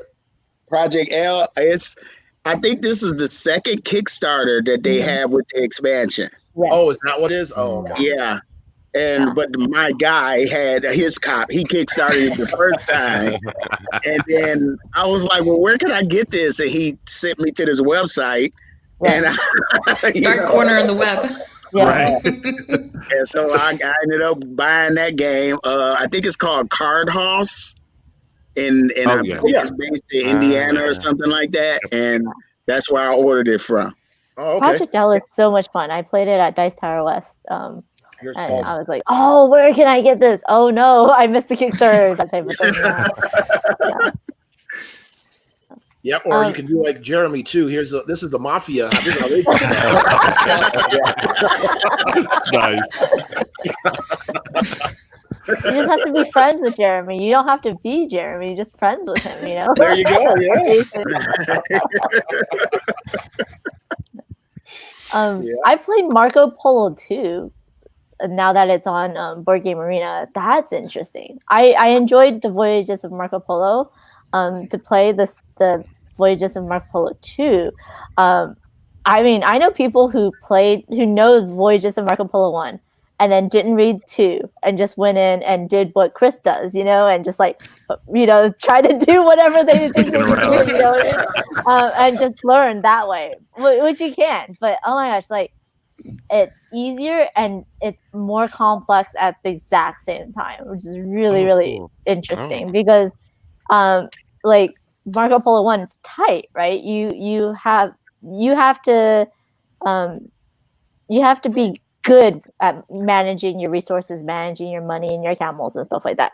But Marco Polo 2, you can move a little bit easier. It's a little looser that way. You know, you have more places to go, but it's more complex because each place has like 3 different things, like, or 4 different symbols on it, and the map is like just like a wash of symbols, and you're like, oh, where do I start? And yeah, it's quite interesting. I really have to play it again to, you know, really get into it. But like Marco Polo 1 is like streamlined but tight, you know, really, really tight on the resource management. Yep. But Marco Polo 2 is more loose on the resource management, especially because they have a wild resource, Jade.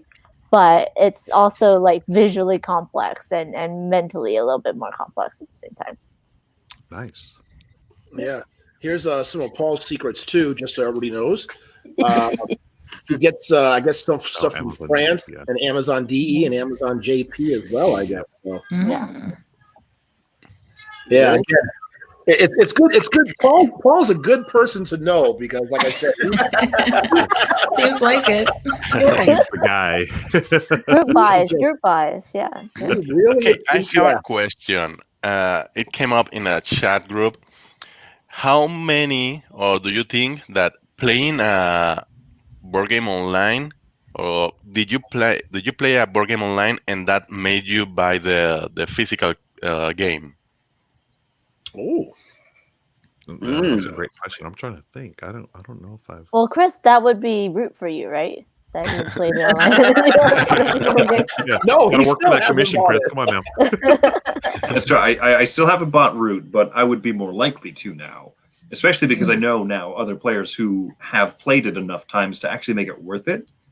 Whereas, you know, we have people in our game group that the aforementioned Carlo, Tim, you know, who bought it, was so excited, bought the expansion with it, brought it in, and we were like, why did you bring in the expansion? Like, this is our first time playing it. Of course we're going to be completely clueless, and then struggle through the first game, and 6 months later he was like, well, maybe I need to sell it off now because we haven't touched it since.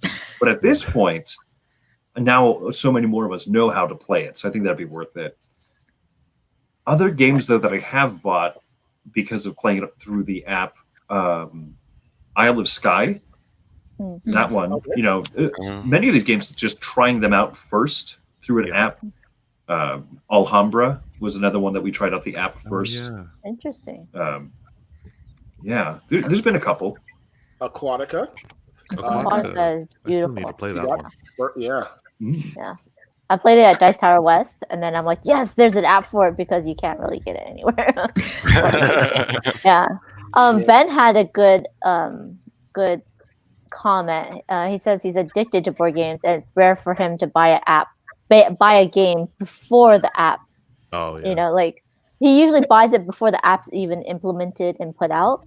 I think with Right. a lot of with COVID right now, like and the pandemic, a lot of publishers are putting games out first before it's printed to, you know, get people to play test and demo. So it's interesting now. It's a little bit like a reversal, right? We see a lot of games on like Tabletopia or Tabletop Simulator, and then it's going to be published like next year or something like that, right? Yeah. You know, I was just thinking, Amanda, I feel like Ben is our guy. He's like the guy in this area. He has so many games that were Right? only available in Europe too, and then I'm like, where'd Yeah. you get this game? And you're like, oh, Like that one, the last time we played it was it the Toucan game or something, the Trials or Trails or something, that Roll and Write. Like I never even heard of that game, and he had it at your house. I'm like, oh yeah, of course I'll play this. This is a great little game. And then 2 months later, I was like, oh, here's the game that we played 2 months ago that they were just talking about that we play. It's so funny. Yeah, Ben is our guy. Nice. Well, also, like you were saying, Amanda, this is a comment Sean just made too, because it helps push games for Kickstarters, right? Because if people have a chance to play it first and find out they like it, they're probably more apt to back it as well, right? Yeah. Right. Yeah, that makes sense. Mm-hmm. Agreed. Yeah. The game was called Trails of Tucana. Tucana. Okay, that's right. Yeah, that was a nice, neat little game. I was gonna say, I don't think I've played any online game where it made me go out and buy the board game, because most of the stuff I do online, they're already games that I have either played or I own. You know, so like, oh yeah, you know, Castle Burgundy. I love the game. I'll play the online version now. It's like it's fun, but I'm not going to get rid of my cardboard copy. I'm a cardboard guy. I'm like you, Tim. I'm a cardboard guy through and through. Yeah, absolutely. Yeah.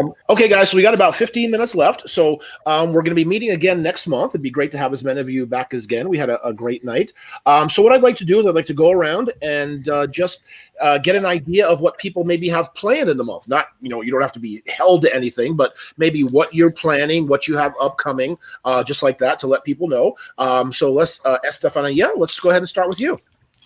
Sweet. So I guess what I have planned for the next month is really to start playtesting another game that I'm trying to work on. Actually, two other ones. One, it's about making a band, and then the other one is about you play with dice, and it's a big dice game, and we'll see how much that goes. And then at the same time, by the end of the year, really, I want to finish my 2 versus 2 mode, so I really next year can start, just sending it out and stuff like that. And I have to update my workshop on Steam that has my game so people can download it and stuff. So really working on the rule book and that kind of stuff. And hopefully within the next month, I'll get to see my friends and play some new games. Yeah. But, we'll see. Have you been getting good response from people playing your game online and like good ideas and feedback and everything? Yeah, I actually have, especially lately. I'm really finding the my audience kind of thing where the people the game just clicks and it's been really, really nice. So that's been also kind of even though kind of busy with work and stuff lately, it's been really nice to be able to have that energy and focus on the game because of the things that I'm doing, they're working. So yeah, that's been really good, and I'm looking forward to hopefully more of that. That kind of stuff. Oh, congratulations. That's fantastic. Very good. Thank you. Yes. All right. And how about you, Amanda? I'm streaming a lot more on Twitch under Panda Angel, which is in my name right there. Tomorrow, I'm going to be finishing Asking for Troubles. We're playing analog version over the internet with Book of Nerds on his Twitch channel. And then Friday night, I am playing with Paula and Victor. We're playing Dominion. And then on Sunday, me and Ruel are going to be commentating on a battle royale between Victor and Monique for his love and Victor's 3D printer. So it's just going to be stuff like that. I really enjoy Twitch just so that I can play games with my friends. Oh, one thing I did remember is that, so Power Rangers, the deck building game by Renegade is coming out. Playing that online made me really, really kind of want to buy that game. So just that was my little 2 cents right there. But yeah, you can find me on Twitch, you can find me on Twitter, you can find me on Instagram under Panda Angel. So thank you. Can I play Amanda's hype man real quick? Amanda, you also did a really cool stream the other day where you did some crafting. Do you mind sharing about? I mean, I thought that was so awesome that you did that. Oh, thank you. Yeah. So basically, I would put on some mood music, some chill, and I'm making greeting cards that are inspired by board games. So the couple I've made so far have been inspired by Star Trek Catan and Catan, the base game. I'm going to start making them inspired by Carcassonne because, that's pretty easy, right? I mean, of course, the easy one is, do you want to build a castle, right? So, yeah, that's what I've been doing. And it's been cool having the chat, in the background and just talking to people while I'm making stuff that I normally would do alone, So it's been fun. Mm-hmm. Thanks, Ruel. And you're going to be continuing that, like doing other shows? Yeah, definitely. We're just going to be randomly popped up. So follow my Twitter account. And then my Panda After Dark series will be once a month. So that will also be. Okay, good. I'm sorry. So before we move on to Chris, real quick, because I think it was James, I think he left, or somebody, I forgot, asked me to put links and information to people in the description for this video. So please do me a favor. Send me like the links or whatever you'd like me to do. Like Amanda, if you're doing that crafting thing or whatever you want me to put in the description, please send to me. If you can get it to me like tonight, right after the show, so that way I'll put it in and make sure it's in there. So anybody who watches this will have access to all of our everything. Okay. Oh, that'd be cool. And Chris, go ahead, Chris. Yeah, so for the podcast, Meeple Overboard, which I've updated my name to, we are approaching our 200th episode next month. Hey! Yeah. So Amazing. yeah, we've been going at it for almost 4 years now, putting out a weekly show. And so, yeah, we've got a few things coming out. We're probably going to do a something special for the 200th episode, but also what we do at the end of the year, because we do not play all of the games in a year within the year. And no one humanly can, but us especially, as amateur as we are, compared to the great Ruel Gaffiola. Best right man ever. We'll be doing our top 10 games of 2019 at the end of this year. We've decided to do that list 1 year out to make sure that we have time to actually play, a lot of the games that we never got around to.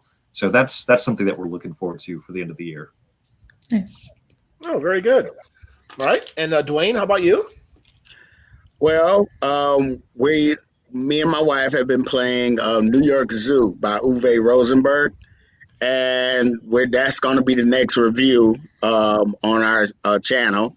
And then I want to explore like doing like games that I've taught her and then moved on to another. Now that she knows this mechanic, kind of like what we were talking about, like, okay, now that you know Splendor, here's Gizmos, or something like that. So, and I think the first one will probably be like, I've introduced her to Everdale and she got a feel of what worker placement is.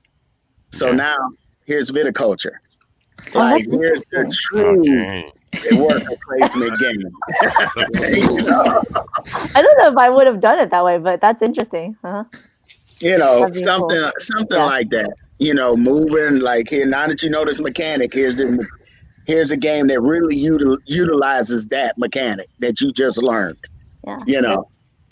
Right. I like that whole like next step. That's really cool. Yeah. Yeah. No, very nice. Really good. All right. And Oscar, how about you? Well, I don't have anything planned. I usually just get the call yesterday. Do you want to play Calico? Oh, yeah, sure. So it's more like whatever comes, I do. Yeah. But let's see. I'm going to try and learn next week the Whistle Mountain. Yes. And besides that, I don't have anything else. I learned yesterday Maglev Metro, and I did like 20 points. Whistle Mountain is so good. I agree. Really? Whistle Mountain. You'll like Whistle Mountain if you like puzzly, almost polynomial type games with a little bit of worker placement, and a little bit of like take that. Yeah, it's so I like it. I really enjoyed it. Oh, that's good. All right, and is that it, Oscar? Yeah, that's it for me. Just whatever comes. Okay, and how about you, Ruel? The first thing I want to do is submit to BGG. I want to update the page for Brass to Brass Ugly.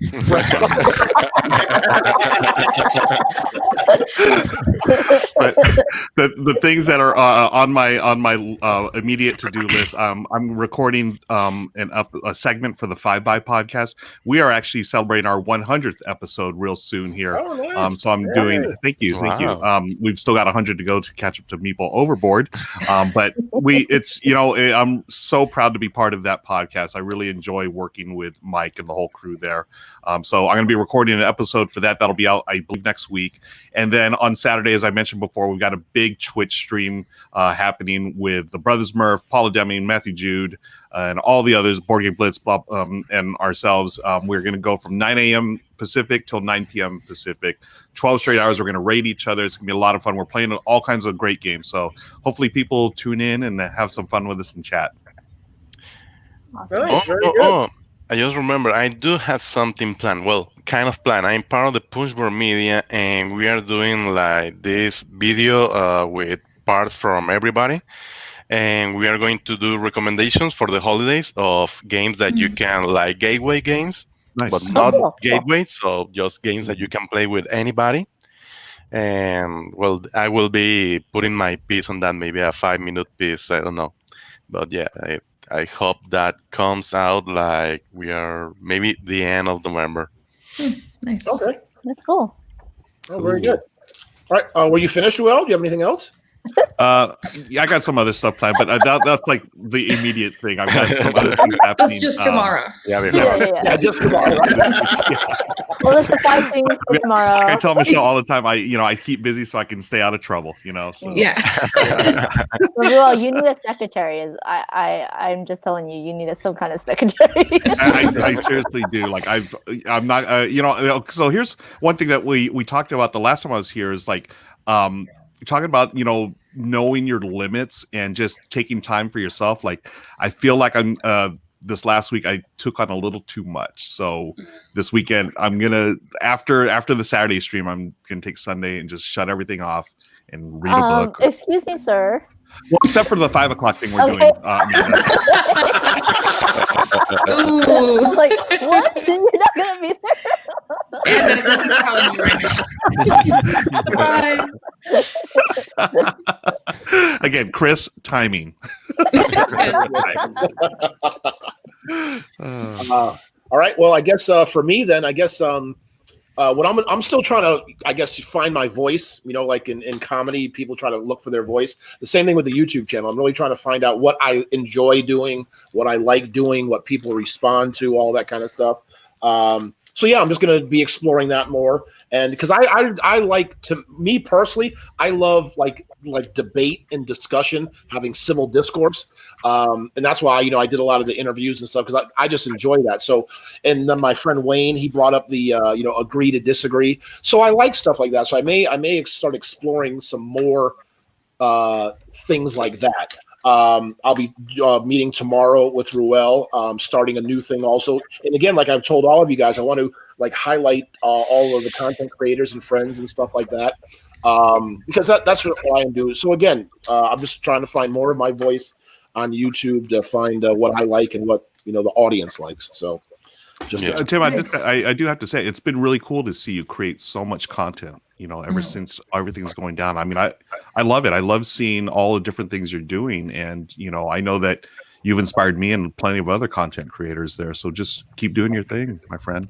Yeah. And you know what? Yeah. Well, thank you, Ruel. And thank all of you guys, especially Chris. He's been here almost every show, and I really appreciate that. Yep. Chris and Dwayne has been here quite a bit. Well, he's been here every show since I think he started and stuff like that. But again, it's, and I think all of you know why I started this. And if you don't, I'll just let people know, because it had to do with like the Black Lives Matter thing.